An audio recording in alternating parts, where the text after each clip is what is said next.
Bumuhos naman sa mga bus terminal at airport ang mga kababayan nating boboto sa kani-kanilang probinsya sa Lunes. At live mula sa Araneta Center Bus Terminal, saksi si Von Aquino. Von?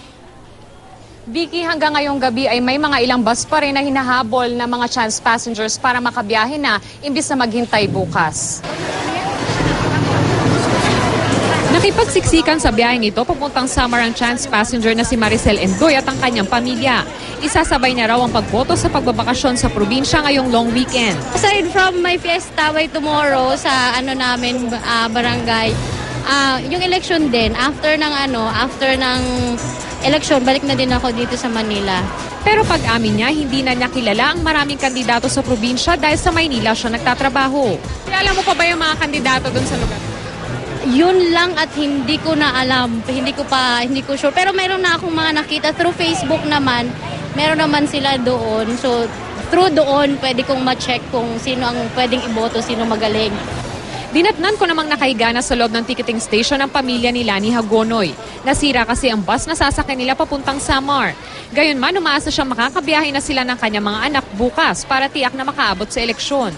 Ay, yung bus namin nasiraan, dapat kahapon pa kami, mga 9:30. Tapos pagpunta namin diyan sa bus terminal, sabi nila wala, nasiraan yung bus namin. Kaya ito kami ngayon na stranded.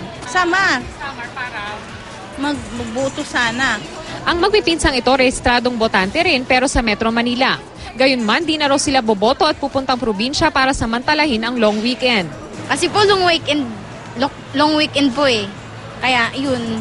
Kasi mas mabuti naman yun paminsan-minsan isang taon dumalaw naman po, diba? Samantalahin mo lang talaga yung long weekend? Ako lang.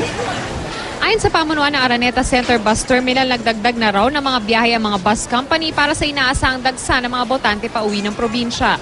Sa NAIA Terminal 3, marami na ring umuwi nitong maghapon sa probinsya para makaboto. Isasabay na rin daw ng ilan ang pagbabakasyon. Dahil sa mas maraming pasahero, mas pinaigting na ang seguridad sa paliparan.